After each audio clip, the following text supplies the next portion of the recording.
Hello CUT aspirant, CUT 2026 का result declare हो गया है।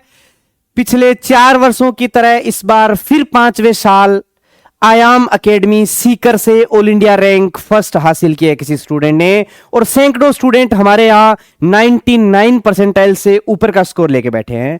यानी डीयू, बीएचयू, जेएनयू, ईएफएलयू में इस बार फिर से आयामियंस की भरमार आने वाली है। साथियों, हमने आपसे वादा किया था जब भी सीयूटी का रिजल्ट आ जाएगा उसके बाद जो काउंसलिंग प्रोसेस होती है उसके बारे में हर अपडेट हम आप तक पहुंचाएंगे और एकदम ऑथेंटिक अपडेट होगी।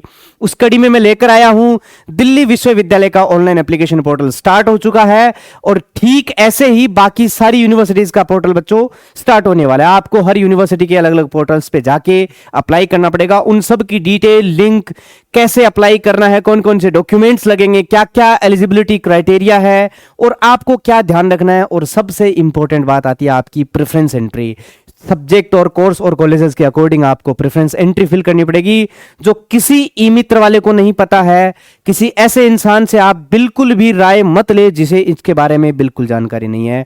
ये वीडियो आप अगर लास्ट तक देखेंगे मैं विश्वास के साथ कह सकता हूं कि आपका दिल्ली विश्वविद्यालय का सीएसएस पोर्टल का फेज 1 बिल्कुल गलत नहीं होगा। एक छोटी सी गलती और हर साल 1 लाख, 1.5 लाख, 2 लाख, 2.5 लाख, 4 लाख तक संख्या पहुंच जाती है बच्चे जो सीयूटी से बाहर हो जाते हैं। यानी अगर आपने इस वीडियो को बिना देखे या बिना किसी ऑथेंटिक इंफॉर्मेशन के अगर आपने सीयूटी दिल्ली विश्वविद्यालय का सीएसएस पोर्टल अगर अप्लाई किया और अगर आपसे एक गलती हो जाती है, आप सीयूटी 2026 से बाहर।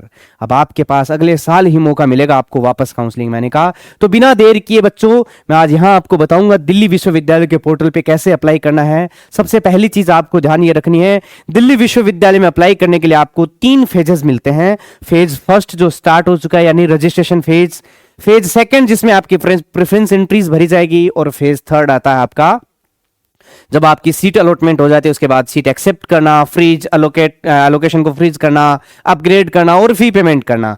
कुछ इस तरह का है। हर चीज के बारे में जब भी कोई अपडेट आएगी सबसे पहले हम आप तक पहुंचाएंगे। और बच्चों ध्यान रखना, ये जो वीडियो है ये बहुत इंपॉर्टेंट है। जिन स्टूडेंट्स ने डीयू की काउंसलिंग में पार्टिसिपेट करना है या आपका कोई जानकार जो डीयू काउंसलिंग के लिए अप्लाई करना चाह रहा है उस तक ये वीडियो जरूर शेयर करें, क्योंकि आपका एक शेयर किसी का 1 साल बचा सकता है। चलो बच्चों अब चलते हैं, और एक बहुत इंपॉर्टेंट इंफॉर्मेशन आप सभी के लिए। बहुत सारे बच्चे, देखो जो बच्चे आयाम के स्टूडेंट थे उन लोगों की काउंसलिंग हमारे यहां से रहेगी। उसके अलावा जिन बच्चों को सीयूईटी के डिफरेंट कोर्सेज के लिए, डिफरेंट कॉलेजेस के लिए कुछ समझ में नहीं आ रहा है, वो एक प्रॉपर करियर काउंसलिंग लेके कौन सा सब्जेक्ट में आपको जाना चाहिए, कौन सा कोर्स आपका रहना चाहिए, क्योंकि टीम आयाम जो इन्हीं डीयू, बीएचयू, जेएनयू से पड़ी हुई है वो आपको हर अपडेट आप तक पहुंचाएंगे, आपको बताएंगे डिटेल में, और आपकी पूरी काउंसलिंग टीम आयाम से हो जाएगी, और वो भी बिना किसी गलती के। तो नीचे दिए गए नंबर पे कांटेक्ट करें या आप विजिट कर सकते हैं आयाम करियर एकेडमी। चलो बच्चों अब चलते हैं दिल्ली विश्वविद्यालय पे। सबसे पहला काम आपको गूगल ओपन करना है। उस गूगल पे आप जब भी जाओगे admission.uod.ac.in ये वेबसाइट लगाओगे, या फिर आप डीयू एडमिशन 2026 लगाओगे। कुछ इस तरह का पेज आपके सामने दिल्ली विश्वविद्यालय का ओपन होगा। बच्चों यहां आपने कोई यूजी एडमिशन पे जाना है या फिर आपको डायरेक्ट यहां पे मिल जाएगा। ये ध्यान रहे, ये चीज आप मोबाइल फोन से बिल्कुल ना करें। बहुत सारी चीजें मोबाइल फोन में आपको शो नहीं करती है, तो आप कोशिश ये करना पीसी या फिर किसी इस तरह की चीजों पे करिए। और ध्यान रखना, ये वीडियो देखने के बाद आपको जरूरत नहीं होगी किसी दूसरे की हेल्प की, आप बिना हेल्प के भी आप ये फॉर्म भर सकते हैं। अब यहां से आपको लिंक फॉर ऑनलाइन एप्लीकेशन पे क्लिक करना है। इसके अलावा अगर आपको डीयू के बारे में डिटेल्स समझनी है तो यूजीसीएसएस का और ये बुलेटिन ऑफ इंफॉर्मेशन बीओआई दे रखा है। आप यहां से कोर्सेज, किन कोर्सेज के लिए कौन सा पेपर लगता है, सारी डिटेल आपको मिल जाएगी। लिंक फॉर ऑनलाइन एप्लीकेशन पे जब आप क्लिक करोगे तो कुछ इस तरह का ये पेज आपके सामने ओपन होगा, सीएसएस पोर्टल। बच्चों आपको कुछ भी नहीं करना, यहां या तो आप न्यू रजिस्ट्रेशन पर क्लिक करिए। अगर आपने रजिस्ट्रेशन कर लिया तब आप यहां एप्लीकेशन नंबर और पासवर्ड लगा सकते हैं। जब आप न्यू रजिस्ट्रेशन पे क्लिक करोगे तो ये कुछ आपके सामने डिटेल्स आएगी, जहां आपको अपना सीयूटी एप्लीकेशन नंबर जो 263510 या 11 से स्टार्ट होता है वो डिटेल लिख दोगे। आप अपना जो फॉर्म में आपने सीयूटी के फॉर्म में अपनी डिटेल्स भरी थी वहां से आप अपना डेट ऑफ बर्थ फिल कर दोगे। जैसे ही डेट ऑफ बर्थ फिल कर दोगे यहां पे क्लिक करोगे, रजिस्टर का ऑप्शन आ जाएगा। जब आप रजिस्टर का ऑप्शन क्लिक करोगे तो फिर आपके सामने कुछ इस तरह का वो आपके सामने विजुअल आएंगे, जहां आपका जो रजिस्टर्ड मोबाइल नंबर और ईमेल आईडी थी उस पे ओटीपी चला जाएगा। बच्चों यहां ओटीपी लगाओगे,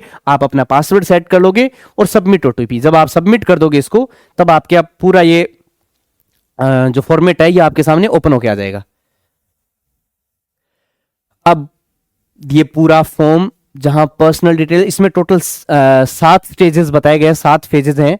पहले पर्सनल डिटेल्स फिल करनी है, फिर एकेडमिक्स आ जाएगी आपकी, फिर स्पोर्ट्स का आ जाएगा, फिर आपका ईसी आ जाएगा, फिर अपलोड्स, प्रीव्यू और फाइनल सबमिशन। अब ध्यान ये रखना आपको बहुत सारी चीजों का, जैसे यहाँ फुल नेम ऑफ कैंडिडेट, तो ये नाम वगैरह ये सारी चीजें आपके पास आ जाएगी, डेट ऑफ बर्थ, कैटेगरी वगैरह सारा मिल जाएगा। अगर आपको कैटेगरी चेंज करनी है, जैसे किसी बच्चे ने आप स्टार्टिंग में जनरल कैटेगरी से भर दिया था, अब उसका सर्टिफिकेट बन चुका है, तो वो यहाँ कैटेगरी चेंज कर सकता है। जब आप यहाँ पे कैटेगरी सेलेक्ट करोगे तो फिर आपसे डिटेल में पूछा जाएगा आपके पास कैटेगरी सर्टिफिकेट है क्या, फिर आपको उसके नंबर लिखने हैं, जिसमें 2635 ऐसा कुछ एक डेट दे रखी होगी कि इससे इस डेट के बीच का आप सर्टिफिकेट लगाओ, तो आप सर्टिफिकेट लगाओगे। और आप किस अधिकारी ने इसको बनाया है, तो आप एसडीएम, जनरली अपने यहाँ एसडीएम होते हैं तो आप एसडीएम की डिटेल लिख दोगे और ये पूरा आपके सामने फिल हो जाएगा। फिर यहाँ आप अपने मोबाइल नंबर और ईमेल आईडी एक्स्ट्रा देना है वो दे दो। स्टेट ऑफ डोमिसाइल मतलब Rajasthan. Annual family income, it means आपके घर की जो इनकम सर्टिफिकेट बनाया है आपने, उसके अकॉर्डिंग आपको इनकम लिखनी पड़ेगी। Are you single girl child, अगर कोई ऐसी लड़की जो अपने माता पिता की इकलौती संतान हो, उसके अलावा उसके कोई भाई बहन नहीं हो, वो यहां single girl child quota apply कर सकते हैं, अदरवाइज किसी को करने की जरूरत नहीं है, नॉट एप्लीकेबल। जिन जो है ऐसे केस, बच्चा ध्यान रखना बच्चों, आपको एक एफिडेविट बनाना पड़ेगा। अगर आपके पास इंफॉर्मेशन नहीं है तो आप नीचे दिए गए नंबर पे कॉल करके उसका फॉर्मेट पता कर सकते हो। इज योर पेरेंट सिंगल, अगर किसी के मम्मी या पापा में से किसी की डेथ हो रखी है तो वो लिखा जा सकता है। अगर दो मम्मी पापा दोनों की डेथ हो रखी है किसी बच्चे की, यानी ऑर्फन है बच्चा, तो उसके लिए भी एक्स्ट्रा कुछ सीटें अवेलेबल रहती है दिल्ली विश्वविद्यालय में, वो आप वहां पे जा सकते हो। फिर आपकी मदर्स की डिटेल है, मम्मी क्या करते हैं, उनके ऑफिस का एड्रेस, तो आप जिस हिसाब से वो सारी बेसिक चीजें डाल देंगे। पापा का ऑफिस का एड्रेस, मोबाइल नंबर अगर आपको डालने हैं तो मोबाइल नंबर आप डाल देना। ध्यान रखना बच्चों, ये जो स्टार बना हुआ है ये कंपलसरी होते हैं सारे। चलो नेक्स्ट, इसके बाद अपन चलते हैं। फिर अगला पेज, इसमें नीचे पर्सनल डिटेल्स में इसके बाद आगे जो आएगा आपके यूनिवर्सिटी ऑफ दिल्ली कोटा, इसका मतलब है आपके मदर या फादर में से कोई दिल्ली विश्वविद्यालय में जॉब तो नहीं कर रहा, आपके पास कोई एक्स्ट्रा कोटा तो नहीं लग रहा है, वो उसके बारे में बात करता है। फिर उसके बाद आ जाएगा पर्सन विद ये बेंचमार्क डिसेबिलिटीज, जो पीडब्ल्यूबीडी कैंडिडेट्स हैं, जो दिव्यांग श्रेणी में आते हैं, जिनका प्रमाण पत्र सर्टिफिकेट बना हुआ है, वो इस पर क्लिक करेंगे तो खूब सारे आ जाएंगे। तब आप देख लेना आप उसमें से कौन सा मतलब किस टाइप की आपके वो डिसेबिलिटी है, उसके अकॉर्डिंग आप फिल कर देना, वहां बेसिक चीजें लिखी जाती है। फिर अगर आप कश्मीरी माइग्रेंट, ये कुछ है नहीं। अगर आर्म्ड फोर्सेज के स्टूडेंट हो, मतलब सॉरी बच्चे हो आप, आपके पिताजी अगर आर्मी, नेवी और एयरफोर्स इनमें अगर काम कर रहे हैं इंडिया की, तो आप उसमें ये डिटेल फिल कर सकते हो। यहाँ पे ये अपने काम करनी है। जम्मू कश्मीर स्टूडेंट है, सिक्किमीज स्टूडेंट के लिए होता है ये। आईडी में आप यहाँ पे अपना जो भी आपके पास आईडी, अगर कुछ भी आईडी नहीं है तो आपके पास सिंपली आधार है, तो आप लास्ट में एक ऑप्शन आएगा अदर गवर्नमेंट डॉक्यूमेंट, तो आप वहां पे क्लिक कर देना। एथनिसिटी, यहाँ पे आपसे पूछा जाएगा आप रूरल हो कि अर्बन हो, तो आप जैसा भी हो आपको अपने हिसाब से फिल कर देना। Are you currently enrolled in any university, अगर आप किसी यूनिवर्सिटी में इनरोल्ड हैं, कहीं अगर आपने एडमिशन ले रखा है तब यस कर देना, अदरवाइज नो कर देना। फिर अगर किसी को फाइन आर्ट्स में है ना कि कॉलेजेस में जाना है डीयू में, तो आप कर सकते हो। अगर किसी को म्यूजिक में करना है तो आप क्लिक कर दोगे। अगर आपको किसी को बीएससी फिजिकल एजुकेशन और हेल्थ एजुकेशन एंड स्पोर्ट्स में जाना है तो आप यहाँ पे क्लिक कर दोगे। तो उसमें क्या है कि कुछ प्रैक्टिकल्स वगैरह होता है, तो वो आपको अलग से कैटेगराइज कर लेंगे। फिर अगली डिटेल जो आपको फिल करनी है यहाँ पे, यहाँ तक हो गया। फिर आपको अपना एड्रेस भरना है। एड्रेस में आप अपनी डिटेल जो भी हैं वो लिख देंगे, कंट्री वगैरह, ये यहाँ से आप कॉपी कर लोगे तो जो आपका कॉरेस्पॉन्डेंस एंड एड्रेस है वही आपका परमानेंट एड्रेस बन जाएगा। फिर उसके बाद सबसे इंपॉर्टेंट आता है आपके यहाँ, फिर एक और आपको अपने बैंक डिटेल्स डालनी पड़ेंगी। आपको अपनी यहाँ पे बैंक डिटेल्स, आपका, आपके घर वालों का, किसी का भी कोई अकाउंट हो तो आप उसके बारे में बेसिक डिटेल डाल दो, ताकि आप जब एडमिशन कैंसिल कराओ, कई बार एडमिशन कैंसिल करवाते हैं तो आपके रिफंड वापस मिल सके, है ना। आईएफएससी कोड वगैरह लगा के यहाँ से सबमिट कर दो, ये सेकंड स्टेज आपका इसका सबमिट हो जाएगा। फिर आप सीधे आ जाओगे एकेडमिक्स पे। ये बहुत इंपॉर्टेंट चीज है बच्चों, इसी में सबसे ज्यादा गलती होती है, सब्जेक्ट मैपिंग होती है। और एक गलती की हुई आपकी, आपको पूरा डीयू काउंसलिंग से बाहर कर देगा। अगर आपके 900 नंबर भी हैं 1000 में से, दिल्ली विश्वविद्यालय बिल्कुल भी इंटरटेन नहीं करेगा। हर साल हमारे पास 10-15 ऐसे केसेस आते हैं कि सर कैसे भी करके, सर पैसे लग जाए चे, हम इसको ठीक है, हमें एडमिशन चाहिए, बट दिल्ली विश्वविद्यालय बिल्कुल एंटरटेन नहीं करता है। ऐसी गलती से बचने के लिए आपको सबसे पहले डिटेल्स कि बच्चे ने 12th पास की होनी चाहिए। अगर किसी ने री का एग्जाम दिया है तो वो भी उस हिसाब से देख ले अपना, कि आपका रिजल्ट आ जाना चाहिए तब तक, और पास करना जरूरी होता है एडमिशन के लिए। और वही सब्जेक्ट्स आपको फिल करने हैं जो आपने क्लास 12th में पढ़े हैं। फिर आपको सारी डिटेल्स, अगर किसी के 11th 12th की मार्कशीट साथ में है तो 12th के मार्क्स लिख दो। और सबसे इंपॉर्टेंट चीज इसमें यह आ जाती है थ्योरी और पेपर के मार्क्स। वहां आपसे डिटेल में पूछा जाएगा आपने पेपर कितने नंबर का था, थ्योरी में कितने का था, आपने कितने गेन किए, आगे हम देखेंगे। कीजिए यहां आपसे 10th क्लास के परसेंटेज पूछा जाता है। अगर किसी स्टूडेंट के 88.83% है तो वो कुछ इस तरह से 88.83 लिख देना, आपके 10th की परसेंटेज आ जाएंगे। फिर आपको 12th की डिटेल, यहां आपके बोर्ड की डिटेल पूछेगा, सीबीएसई, राजस्थान बोर्ड का या हरियाणा बोर्ड कौन सा है। रिजल्ट स्टेटस में, तो रिजल्ट स्टेटस में ज्यादातर स्टूडेंट अवेटेड, अभी जिनकी मार्कशीट नहीं आई है वो भी पास्ड कर देना। आप डिजिलॉकर से मार्कशीट अपलोड करके डाउनलोड करके यहाँ अपलोड कर सकते हो, या आपको ओरिजिनल अपनी मार्कशीट लगानी है। फिर आपको अपने बोर्ड के रोल नंबर लिखने हैं, किस साल पास किया था आपने वो लिख दिया आपने। और फिर यहाँ जब डिटेल आप पूरी लिखोगे, जैसे आपने यहाँ पास्ड कर दिया तो कुछ इस तरह का अगले पेज पे है, ये ऐसा फॉर्मेट आ जाएगा। बहुत इंपॉर्टेंट चीज ध्यान से सुन लेना बच्चों, एक गलती कर दोगे बाहर हो जाओगे काउंसलिंग से। सबसे पहले आपको अपना यहाँ पे लिखना है सब्जेक्ट। जैसे आपके इंग्लिश कोर था पहला सब्जेक्ट, तो आपने लिख लिया इंग्लिश कोर। अब इंग्लिश कोर में मैं बात कर रहा हूं यहाँ सीबीएसई बोर्ड की। सीबीएसई बोर्ड की अगर अपन बात करें तो इंग्लिश में थ्योरी मार्क्स, जो आप एग्जाम दे के आ रहे हो, पेपर दे के आ रहे हो, वो 80 मार्क्स का होता है बच्चों। तो आपने मैक्सिमम लिखा है, मैक्सिमम थ्योरी मार्क्स कितने होते हैं सर, 80 होते हैं। आपने उसमें से 80 में से कितने गेन किए सर, 61 मार्क्स आ रहे थे मेरे थ्योरी में से। अब प्रैक्टिकल, सर प्रैक्टिकल तो नहीं था हमारे, तो वो था इंटरनल था। तो बच्चों इंटरनल के नंबर भी प्रैक्टिकल माने जाते हैं। तो इंग्लिश में अगर 20 नंबर स्कूल से गए हैं इंटरनल एग्जामिनेशन के, तो वो आपके 20 हो गए। उसमें से आपने कितने गेन किए वो आप यहां पे लिख दोगे, तो आपके टोटल हो गए 60। ये मैक्सिमम टोटल होते हैं 100 और आपने गेन किए हैं टोटल 81। कुछ इस तरह से आपको चीजें लिखनी है। आपको एकदम ध्यान रखना है, कहीं आपको बिल्कुल एकदम ऐसे लगे कि नहीं सर ये ऐसे अपने से नहीं हो रहा, तो आप बेझिझक टीम आयाम से कांटेक्ट कर लेना। इस तरह का ब्रेकडाउन आपको लिखना पड़ेगा, थ्योरी में कितने आए और प्रैक्टिकल में कितने आए। बच्चों ध्यान रखना, जो इंटरनल असेसमेंट होता है आपका आईए होता है, वो भी थ्योरी में सॉरी उसमें प्रैक्टिकल में काउंट होता है। बट अगर किसी मार्कशीट में अलग अलग नहीं लिखा हुआ, जैसे राजस्थान बोर्ड के एग्जाम में होता है आपका डायरेक्ट सीधा लिखा आ रहा है कि आपने इतने मैक्सिमम नंबर इतने थे और इतने में नंबर इसमें आए हैं, तो आप वहां प्रैक्टिकल की जगह 0 कर सकते हो टोटल, और वहां टोटल भी गेन किए प्रैक्टिकल के वो भी 0 कर सकते हो। अगर किसी भी प्रकार का डाउट होता है तो आप कॉन्टेक्ट कर लेना। इस तरह आपको सारे सब्जेक्ट के नंबर लिखने हैं। जब सारे नंबर्स लिख दोगे, फिर आपको लास्ट स्कूल का नाम लिखना जो 12th क्लास में आपने अटेंड की है, किस टाइप की स्कूल थी, गवर्नमेंट प्राइवेट ऑप्शन आते हैं वो आप क्लिक कर दोगे। स्कूल लोकेशन जो है आपकी कहाँ की है, एनसीटी का ऑप्शन मांगते हैं, एनसीटी नहीं है तो आप मतलब दिल्ली के नहीं है तो आप अदर कर देना। यहाँ आपको मीडियम लिखना है, फिर लिखना है कि आपने हिंदी कौन सी क्लास तक पढ़ी थी। कुछ इस तरह का पैटर्न आपके सामने ओपन होगा।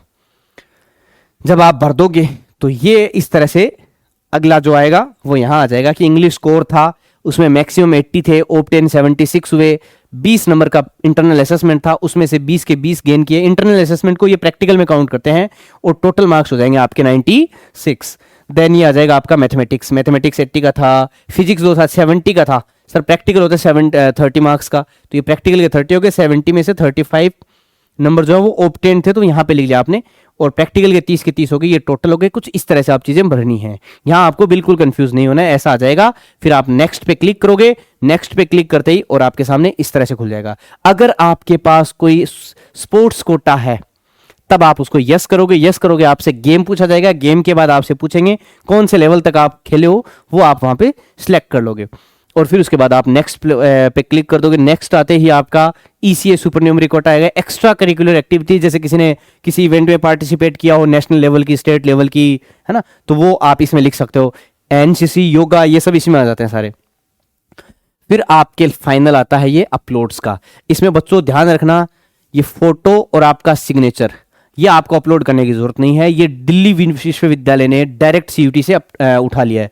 फिर उसके बाद आपको अपनी 10th की मार्कशीट यहाँ पे 2 जगह अपलोड करनी है, ध्यान रहे वो जेपीजी फॉर्मेट में हो, 500 केबी से 100 केबी के बीच की हो। फिर उसके बाद आपको 12th मार्कशीट और फिर आपका कैटेगरी सर्टिफिकेट। बच्चों ध्यान देना, फिर कह रहा हूं, जो ओबीसी और ईडब्ल्यूएस के स्टूडेंट है, OBC NCL non creamy layer के, उन स्टूडेंट्स को अपना सेंट्रल लिस्ट का ये बनाना है जो इंग्लिश में बनता है 1 अप्रैल 2026 के बाद का बना होना चाहिए। पहले का आपका वैलिड नहीं होगा, दिल्ली विश्वविद्यालय आपका एडमिशन कैंसिल कर सकते हैं। तो आप अपने रिस्क पे ये करें, नहीं बनवाया किसी ने, जल्दी से जल्दी बनवा लो, क्योंकि सेकंड फेज स्टार्ट होने में भी टाइम है। तो जल्दी जल्दी 2-3 दिन में आप चीजें ये कंप्लीट करवा लो। जब आप ये सब भर दोगे, यहां से व्यू कर लेना, आप अपलोड कर देना सारी चीजें, और यहां से व्यू करना कि आपने वही अपलोड किया है क्या, और फिर आप यहां से नेक्स्ट पे क्लिक करोगे। नेक्स्ट पे क्लिक करोगे, पूरा फॉर्म आपका इस तरह से ओपन हो जाएगा, जहां आपको अपनी डिटेल्स मैच करवानी है, आपकी फोटो आ जाएगी उधर, यहाँ नाम और सारी चीजें वापस आप मैच कर लोगे कि कैसे कैसे ये भरी हुई चीजें सही है या गलत है।